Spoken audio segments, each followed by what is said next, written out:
Thank you for the memories, or lack of them, by Eclipse Wing. Psych fanfiction. Rated T. 9,000 words. Thank you for the memories, or lack of them. They tell you your name is Sean Spencer. They tell you that you are 33 and you live in Santa Barbara, California. They don't tell you that you are meant to be psychic. The accident was nobody's fault. What the hell happened? Henry arrived at the hospital, both furious and worried. He stormed through the corridors like a small tornado, only stopping when he sees Gus sitting in a hunched position on one of the hospital's waiting chairs. Behind him, a pair of detectives are standing, looking grim. Where's Sean? Don't worry, he's not dead.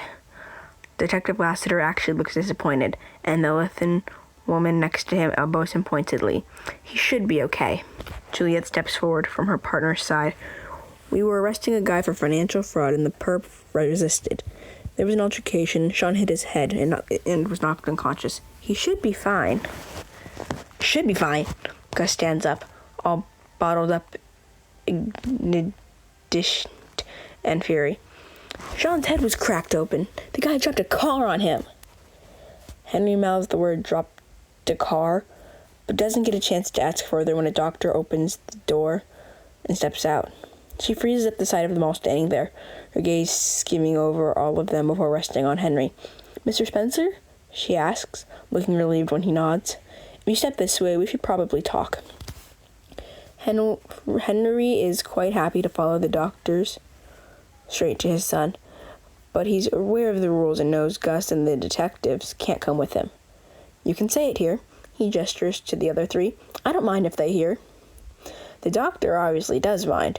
She appears to have noticed the police badge on Lassiter's belt. Well, the good news is that Mr. Spencer is going to be fine. He has a slight concussion and quite the goose egg on his head, but there is no sign of any worse injuries. "But there was so much blood," Gus speaks out, shocked, and also getting slightly sick at the thought of blood. "Head wounds bleed a lot," the doctor consoles him. "And the bad news?" Juliet asks. The doctor takes a breath before speaking, and Henry braces himself. He received quite a large shock to the head. "I'm afraid Mr. Spencer is experiencing traumatic retrograde amnesia. Basically, he can't remember anything."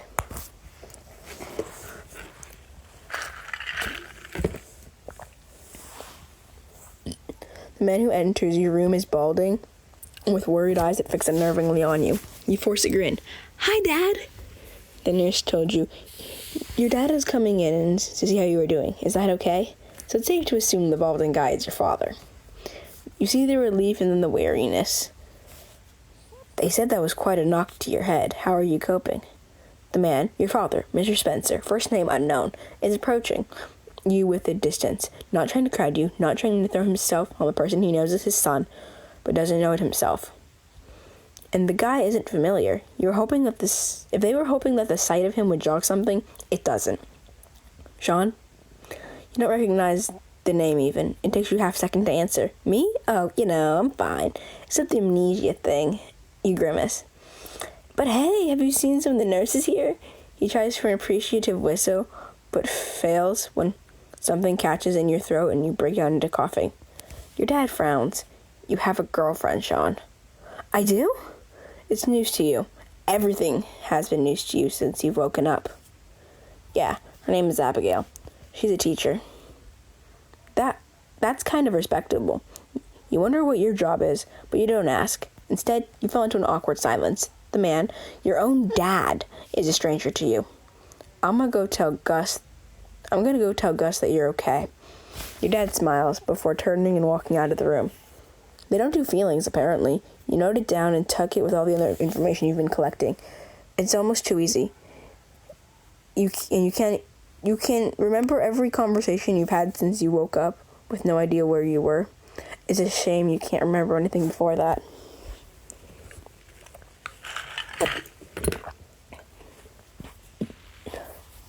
You look at the stranger staring through the steam on the mirror. You don't look like a Sean, you think. You began to write the name on the steam in the mirror in the bathroom, but stop after the S to hunt down your patient chart just to see how it's spelled. By the time you've gotten back to the mirror, the S has faded. The water begins to drip and down in your face. Brown hair, brown eyes. You like the hair. Stares back. Sean, you try it out. Maybe you can get used to it. Hey, Sean, are you coming? One moment, Gus, you call out, turning away from the mirror and searching for where you dropped your jacket. Not that you really need to search because you can remember things perfectly. Hanging behind the door, third hook from the left, but it's buying you time. Outside, the black man waits, Gus. Same age, best friend. You're not quite sure about his job yet. There's a bag packed from your brief stint in the hospital. The doctors have said that there's nothing more they can do. Upon recommending some therapy, have told you to wait it out. Your memory should come back naturally. You've been through all your belongings for you. Your dad, your mother phoned, and she sends her best condolences, but she's sorry she couldn't come. She has a meeting and couldn't find a flight. And a friend, it's in your phone, it's Gus, but you're still waiting on a surname. We're kind enough to drop it off. There's horribly little there. Your wallet, your name is Sean Spencer, born 1977. You have a driver's license, but can't find the car keys, which suggests you don't own a car. Or they're not going to let you drive in your condition. You have a motorbike license. Cool, you think. That better not be something you've forgotten. You'd love to be able to ride a motorbike. There's cash. A single credit card that isn't yours. Burton Guster. Oh, that's where Gus comes from. And a piece of paper that looks like a straw wrapper turned into a snake. Ugh. This guy, Gus, your brain reminds you, appears in the door just as you shove the wallet out of sight and look up with a grin. I accidentally took a wrong turn and ended near the ER. He shudders, reflexively wiping his hands on his pants. Sweating, nervous. What in the ER would make him freak? People? Blood? The guy shown a distaste with the bandage previously. I'm ready. You, Sean, bounced up, feeling a slight rush of dizziness, but nothing more. And I've got compliments of the chef from wherever the kitchen is. You have a small pot of pineapple. How'd you get lost in a hospital? Everything's signposted. You promptly prove this by leading the other man straight to the entrance, pausing only when you realize you don't know which car you're heading to. Gus is holding a set of keys. The make is a Toyota. So you start walking towards the nearest Toyota, analyzing the parking spots and heading towards the one you think the guy walking next to you would most likely park in. You pause next to a blue Toyota Echo, 2002, license plate 5PCI371.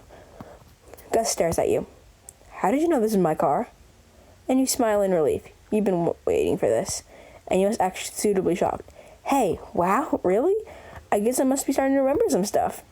Your act is flawless. You know. You'll have the old me back in no time. Gus slides into the driver's seat. And you, Sean, remind yourself. Your name is Sean. Take a moment to compose yourself, rearranging all your facts before sliding into the shotgun seat. You can totally do this.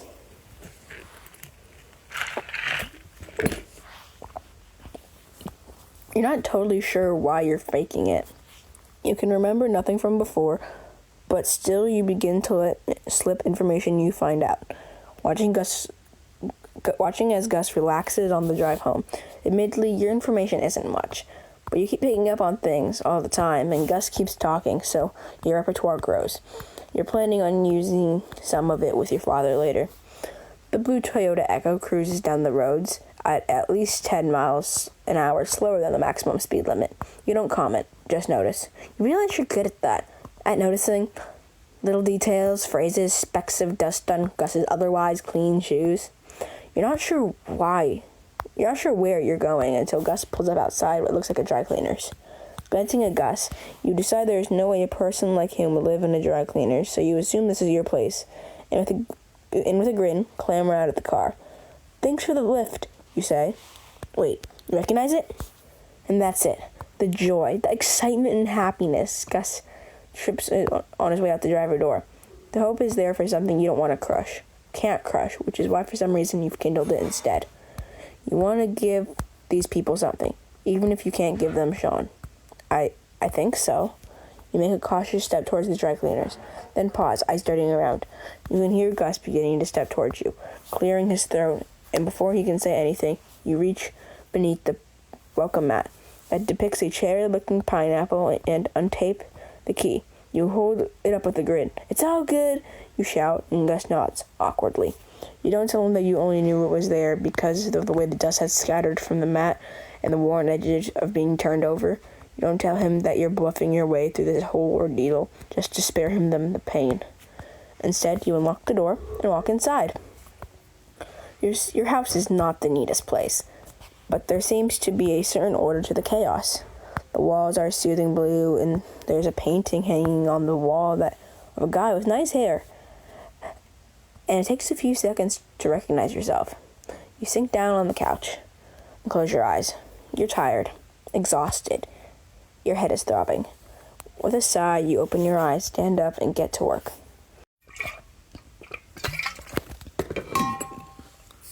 "Sean, what have I told you about breaking into my apartment?"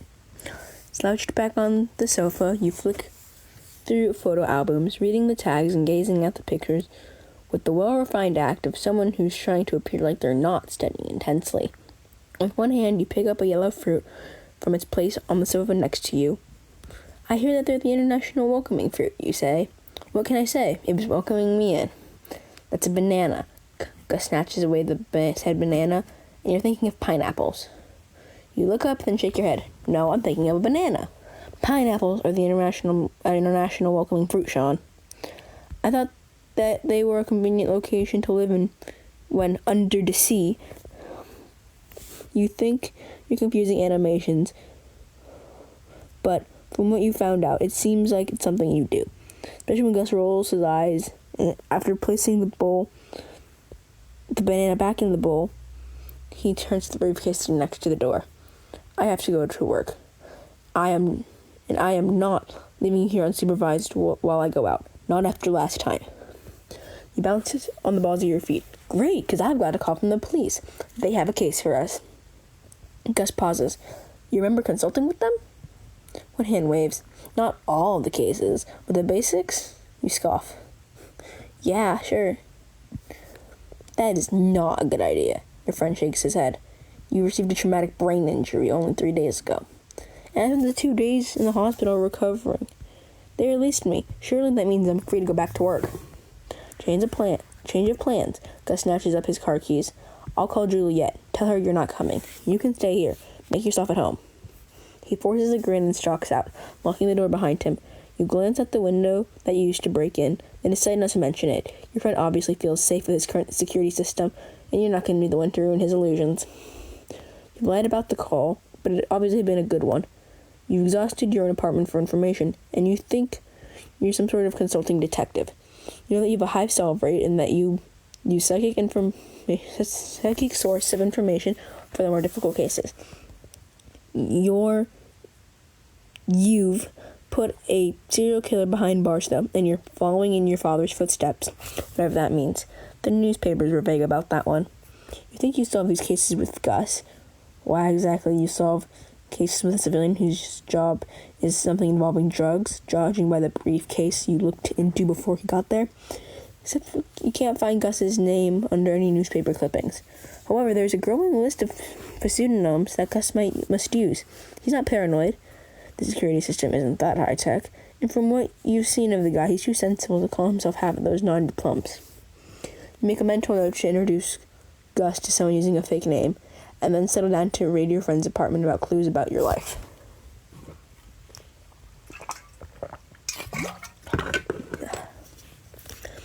It's about lunch when you get a call from someone named Nabby. The voice is male. With the enthusiasm, you greet the guy. "Nabby, what's up?" "Sean, I heard you lost your memory." "What, that? Oh yeah, a few things are a bit blurry, but it's coming back." "Really? That's great." There's a cough, and suddenly the guy begins to sound more serious. Listen, the chief has a case if you're up to it. If you need more time off..." You glance around the apartment. You've been through everything. Childhood photos, more books on drugs than you've ever liked to see again, and the helpful write-ups on most of your cases. You're hoping to check out your dad's place, but you haven't found the address yet. "Sure," you chirp. I'll pop by the precinct. Great. The other guy, Nabby, says and then hangs up. You're left with a phone in your hand and the overriding question about how you're getting to the Santa Barbara police station without a car. As you ponder, another thought occurs to you. For a moment, you're curious why you're even bothering. Why do you feel the entitlement to try to be someone you don't remember? And the truth is, you're not sure what your answer is. The only thing you know is that you're not Sean Spencer. You're nobody.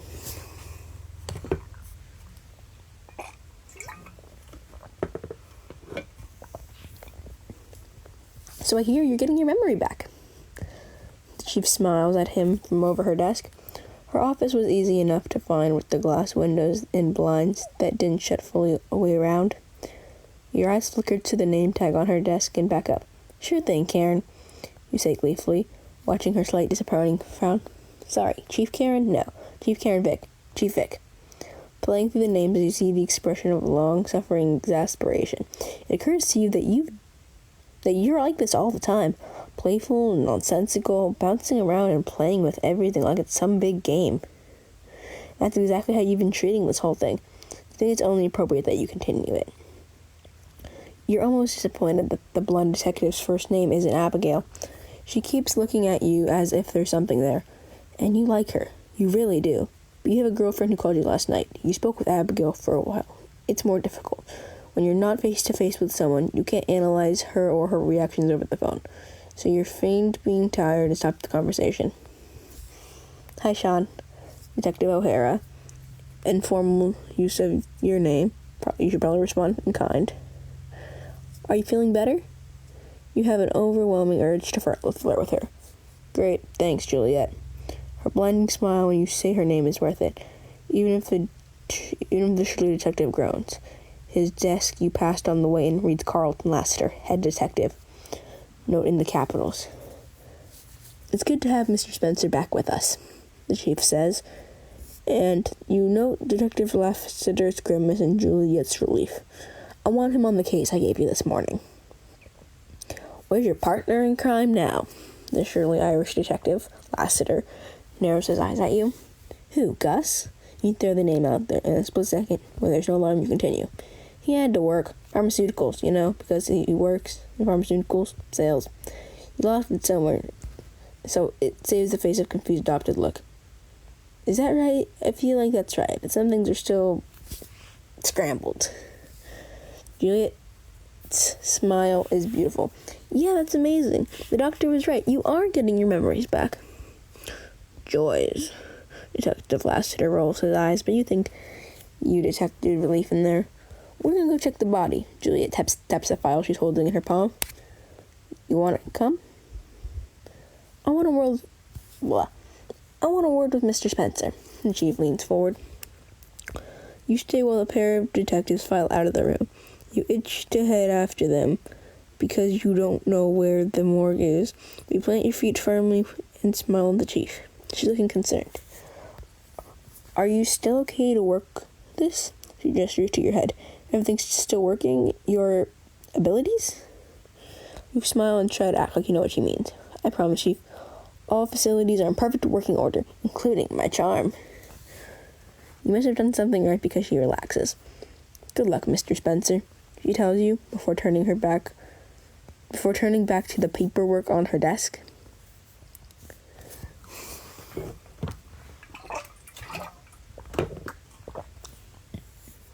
Excuse me. You find your way to the coroner's office. The precinct helpfully has signs everywhere, just in case a criminal or amnesiac detective needs help with directions. How's the caviar? You ask as you push open the door, trying not to focus on, oh my god, dead body. What the hell is your job in here, and why are you hiring consulting detectives when there are two people trained to deal with it right here? Why are you freaking out about your job? It's not the smell or the appearance of cold-blooded flesh. Cadaver. You blink, because Detective Lassiter is right. The man frowns at you, as if expecting something. What? No, I've heard it both ways. Oh, that one. You must mix up words a lot, you realize, so you brush it off. I can't remember if I have, you say blissfully. The detective winces. As I was saying, coroner clears his throat, there are ligament marks around the neck, as well as several broken bones. We should wait for the toxicology report to come back, but we're not expecting anything to come up. The way this guy was killed looks obvious. He was hit by a car, you realize. Matching up the bruises in pattern, spotting the road rash, and seeing the small tarmac stone studying the victim's palm. You notice the three staring at you. Yes. The coroner's name, who you still don't know, nods. He was, but that... How do you explain the strangulation marks? Lassiter interrupts. He was... You start talking the same time as the coroner. For God's sake, Spencer, let the man do his job. Lassiter tells you with a snappish tone, and then he turns to the coroner. Woody, explain. It's simple. The guy, Woody, thank God for the name, shrugs. The guy was hit by a car, but that didn't kill him.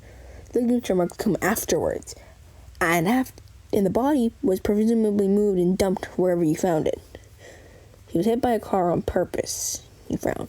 That means whoever killed the guy was following his victim. Juliet opened the file in her arms. His name is Aaron Grams, 27, college student. So I guess we should ask around friends and teachers. I'll get Buzz to chase down the records and bank statements. See what this guy's been up to. Something dubious. Lassiter looks up at you. Is this another feeling? He sneers. There's an emphasis on the last word that you don't quite understand. Wordlessly, you hold the phone you flinched from the pocket. It's pale silver against the blue gloves you pulled on. Threatening message 1, 2, and 3. You scroll through them. For a brief moment, Juliet and Lassiter look completely floored. And with a huff of reluctant gratefulness, Lassiter reaches forward and takes the phone from you. That's actually mildly helpful. He looks suspicious. What happened to all the pop culture references? I can't remember having watched anything. Lie. You can reference cartoons and obscure films, even if you don't remember watching them. You just had no idea you like to refer to them regularly. Apparently all the time, if what you're gathering is correct. Oh. Detective Lassiter opens his mouth to say thank you, and decides better and walks off. Thanks, Sean. Juliet does so instead. You're welcome. You think, isn't this your job? Why is everyone looking at you with surprise? Maybe you're not usually this helpful. You should probably be more cryptic next time.